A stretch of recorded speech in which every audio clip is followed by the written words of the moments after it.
आज भारत और यूरोप के बीच एक फ्री ट्रेड एग्रीमेंट साइन हुआ है जिसे मदर ऑफ ऑल डील्स कहा गया है। भारत और यूरोप के लिए एक बहुत ही बड़ी बात है, बहुत ही ऐतिहासिक दिन है। दोनों के बीच 2 दशकों से इसके प्रयास जारी थे, लेकिन ये डील कभी साइन नहीं हो पाई। और अब डोनाल्ड ट्रंप के दबाव में यूरोप ने भारत को चुना। आखिर उसने भारत की अहमियत जानी और उसने ये डील अब साइन कर ली है। आज की वीडियो में हम जानेंगे कि यूरोपियन यूनियन क्या है, ये कैसे बना और आज इसकी कितनी अहमियत है। जब वर्ल्ड वॉर टू ख़त्म हुआ तो जो जर्मनी था वो तो उस ब्लॉक का हिस्सा था जो ब्लॉक हारा था, यानी एक्सिस पावर्स।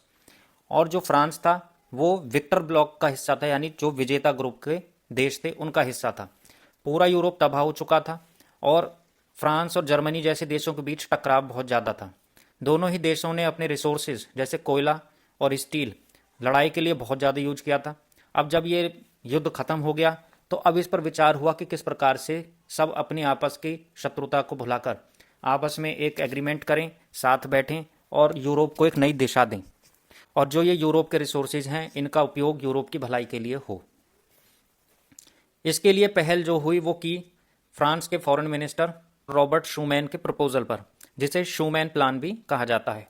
उन्होंने कहा कि फ्रांस और वेस्टर्न जर्मनी को अपनी शत्रुता भुलाकर अब यहाँ के जो रिसोर्सेज हैं स्टील और कोयला को पूरे यूरोप की भलाई के लिए इस्तेमाल करना चाहिए। इसे एक अथॉरिटी के अंडर इस्तेमाल करना चाहिए, यानी इनके ऊपर एक सिंगल अथॉरिटी बनानी चाहिए और यूरोप को फिर से खड़ा करना चाहिए।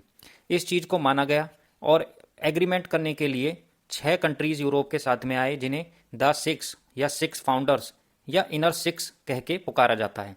इनमें थे फ्रांस, इटली, पश्चिमी जर्मनी और बेनीलैक्स कंट्री यानी बेल्जियम, नीदरलैंड्स और लग्जमबर्ग। इन्होंने शुरू में ट्रीटी ऑफ पेरिस साइन की फ्रांस के अंदर 23 जुलाई 1952 में। इससे European coal and steel community को इस्टेब्लिश किया गया। 23 जुलाई 2002 को एग्जैक्टली 50 साल बाद अब इस ट्रीटी को ख़त्म कर दिया गया है। अब इसकी कोई ज़्यादा ज़रूरत नहीं है। जब साथ में ये 6 कंट्री आए तो इन्होंने जो डेक्लेरेशन सुनाया उसे यूरोप डेक्लेरेशन बोला गया, जो इनका जॉइंट डेक्लेरेशन था, यानी अब ये पूरे यूरोप का डेक्लेरेशन है। रॉबर्ट शूमैन फ्रांस के फॉरेन मिनिस्टर थे। इन्होंने 9 मई 1950 को ये प्रस्ताव दिया था कि हम यूरोप को फिर से इकट्ठा हो जाना चाहिए, एक मार्केट बन जाना चाहिए, और उस 9 मई को ही आज यूरोप डे के रूप में सेलिब्रेट किया जाता है। रॉबर्ट शूमैन 1947 और 48 में 2 बार फ्रांस के प्रधानमंत्री भी बने। इसके अलावा ये यूरोपियन पार्लियामेंट के प्रेसिडेंट भी बने 1958 से 60 तक, और 1963 में 77 साल की उम्र में इनकी डेथ हुई। ट्रीटी ऑफ पेरिस के बाद ट्रीटी ऑफ रोम आई। इसकी वजह से यूरोपियन इकोनॉमिक कम्युनिटी का इस्टेब्लिशमेंट किया गया। यूरोपियन यूनियन बनाने से पहले कई यूरोपियन कम्युनिटीज़ बनाई गईं। 3 यूरोपियन कम्युनिटीज़ थीं: European coal and steel community, European economic community और यूरोपियन एटॉमिक एनर्जी कम्युनिटी, या जिसे यूरेटम भी बोला जाता है। तो ट्रीटी ऑफ रोम को साइन किया गया 25 मार्च 1957 में उन्हीं 6 देशों के द्वारा, जिन्हें द 6 बोला गया है या इनर 6 बोला गया है। और ये ट्रीटी 1 जनवरी 1958 से फोर्स में आई। इस ट्रीटी ने कस्टम्स ड्यूटीज़ को रिड्यूस करने का सुझाव दिया। इसके अलावा इसने ये भी कहा कि एक कस्टम्स यूनियन बना लेनी चाहिए यूरोप को, एक कॉमन एग्रीकल्चर पॉलिसी बनानी चाहिए, एक कॉमन ट्रांसपोर्ट पॉलिसी बनानी चाहिए। इसके अलावा एक यूरोपियन सोशल फंड भी बनाना चाहिए।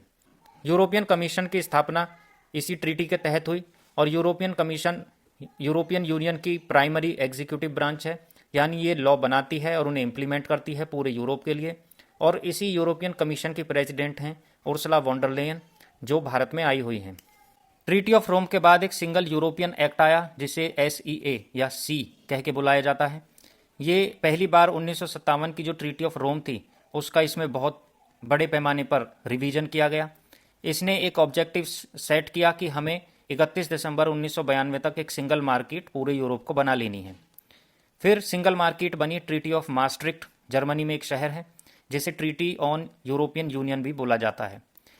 1992 में इस ट्रीटी को कंक्लूड कर लिया गया उस वक्त के 12 जो मेंबर स्टेट्स थे यूरोपियन कम्युनिटीज़ के, उनके द्वारा।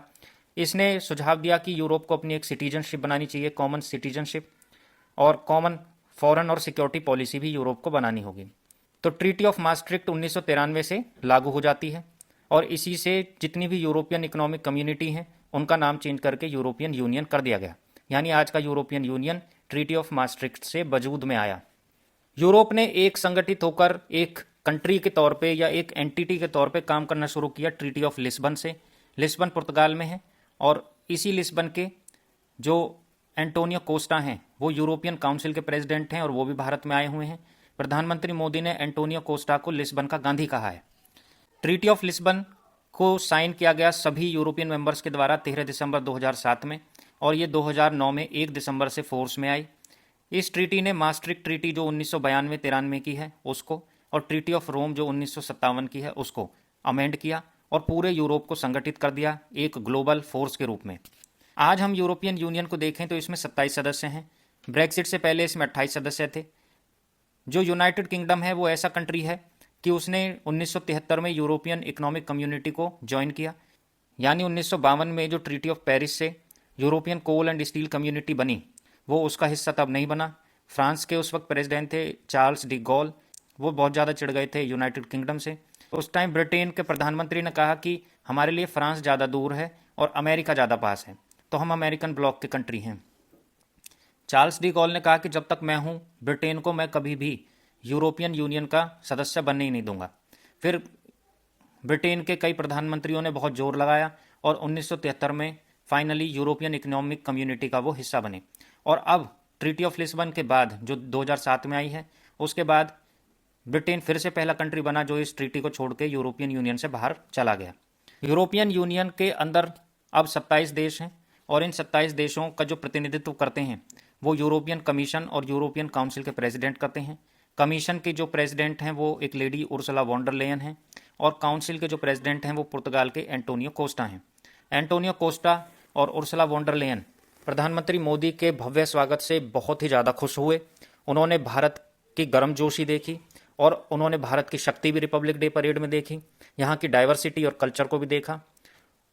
एक तरफ उन्होंने अमेरिका का भी बर्ताव देख लिया है, डोनाल्ड ट्रंप का भी बर्ताव देख लिया है और दूसरी तरफ उन्होंने प्रधानमंत्री मोदी और भारत की गर्मजोशी भी देखी है। तो ऐसे में यूरोप अब ये कहकर चल रहा है कि एक प्रॉस्परस और सक्सेसफुल भारत पूरे ही दुनिया के लोकतंत्र के लिए बहुत ज़्यादा ज़रूरी है, क्योंकि अमेरिका के बाद पूरी दुनिया के जितने भी लोकतांत्रिक देश हैं उनमें भारत ही सबसे ज़्यादा शक्तिशाली और सबसे ज़्यादा विशाल कंट्री है। इसकी ज़रूरत पूरी दुनिया के लोकतंत्र को बचाने के लिए अब सबसे ज़्यादा है, तो भारत की अहमियत बहुत ज़्यादा है। यूरोपियन यूनियन की जो जीडीपी है 2025 में वो 21 ट्रिलियन डॉलर की है, वहीं भारत भी 4 ट्रिलियन डॉलर की इकॉनमी है। यूरोपियन यूनियन के अंदर 27 देश हैं, उन 27 देशों की ये जीडीपी है 21 trillion dollar. Per capita income 47,000 dollar है यूरोपियन यूनियन की और 1973 से 2013 के बीच इसमें 22 नए सदस्य शामिल हुए। यूरोपियन यूनियन की एक खास बात और है कि इसमें बहुत एक बड़ा एरिया है जिसे शेंजन एरिया कहते हैं। इसमें जितने भी कंट्रीज हैं करीबन 29 कंट्री हैं, यानी यूरोपियन यूनियन की कंट्रीज प्लस जो यूरोपियन यूनियन से बाहर की कंट्रीज हैं कुछ यूरोप के अंदर की जिन्होंने अभी तक यूरोपियन यूनियन ज्वाइन नहीं किया है, उन सबको मिला के 29 देश हैं इस शेंजन एरिया में। और ये सब देशों ने अपने जो बॉर्डर कंट्रोल्स हैं वो एबॉलिश कर दिए हैं। इनकी एक कॉमन वीज़ा पॉलिसी है, विदाउट वीज़ा ये कोई भी देश का जो नागरिक है वो दूसरे देश में जा सकता है इस शेंजन एरिया के अंतर्गत। और ये शेंजन नाम जो रखा गया है 1985 में शेंजन एग्रीमेंट हुआ और 1990 में शेंजन कन्वेंशन साइन हुआ। शेंजन जगह है लग्जमबर्ग में, तो वहाँ पर ये एग्रीमेंट साइन हुए, उसी के नाम पर ये शेंजन एरिया है। यूरोपियन यूनियन के अंदर ऐसे देशों का भी समूह है 21 देश जिन्होंने एक कॉमन करेंसी अपनी ली हुई है, वो है यूरो। यूरो बहुत पहले ये करेंसी नहीं थी, इसको 1999 में लॉन्च किया गया कि यूरोप की एक कॉमन करेंसी होनी चाहिए, तो 1999 में यूरो को लॉन्च किया गया और इसके जो कॉइन्स और नोट्स हैं वो 2002 में लॉन्च किए गए। आज 21 देश हैं यूरोप के अंदर जिनकी कॉमन करेंसी यूरो है और इसलिए इन कंट्रीज़ को यूरो जोन भी बोला जाता है, इन कंट्रीज़ के एरिया को। 2012 में यूरोपियन यूनियन को नोबेल पीस प्राइज़ भी मिला, वही पीस प्राइज़ जिसके लिए डोनाल्ड ट्रंप मरे जा रहे हैं और पूरी दुनिया उन्होंने हिला के फेंक दी है। यूरोपियन यूनियन की एक खास बात यह भी है कि इसके अंदर बिल्कुल एक कंट्री की तरह जितने भी मिनिस्ट्रीज और डिपार्टमेंट्स हैं उनके ये मिनिस्टर्स नियुक्त करता है। जैसे एक देश के अंदर एक होम मिनिस्टर होगा, एक फॉरेन मिनिस्टर होगा, एक डिफेंस मिनिस्टर होगा, इस प्रकार से यूरोपियन यूनियन का भी एक फॉरेन मिनिस्टर होता है जो कि एक लेडी कजा कलास हैं, इस टाइम वो ईस्टोनिया की हैं। डिफेंस के लिए यूरोप ने अपना एक प्रोग्राम लॉन्च किया है 2025 में कि पूरे यूरोप की एक मिलिट्री होनी चाहिए। यूरोप अभी तक नेटो में रहा है तो उसने अपनी खुद की एक कॉमन मिलिट्री नहीं बनाई है, जबकि यूरोपियन यूनियन में एक कॉमन मार्केट है, कॉमन इकोनॉमिक एक ब्लॉक है, कॉमन करेंसी है और कॉमन फॉरेन पॉलिसी है, एक पार्लियामेंट भी है, उसके मेंबर्स भी हैं, पर एक कॉमन एक मिलिट्री नहीं है। वो केवल नेटो के अंदर अब तक काम करता रहा है। तो अब डोनाल्ड ट्रंप की प्रताड़ना के बाद वो कह रहे हैं कि यूरोप की एक कॉमन मिलिट्री होनी चाहिए, और इसके लिए उन्होंने एक रीआर्म प्रोग्राम लॉन्च किया 2025 में। और इस रीआर्म प्रोग्राम को लॉन्च किया था आज की कमीशन की president Ursula von der Leyen ने। अगली वीडियो में हम जानेंगे जो ये मदर ऑफ ऑल डील है ये क्या हुई है और इसके क्या क्या क्लॉजेज हैं। धन्यवाद।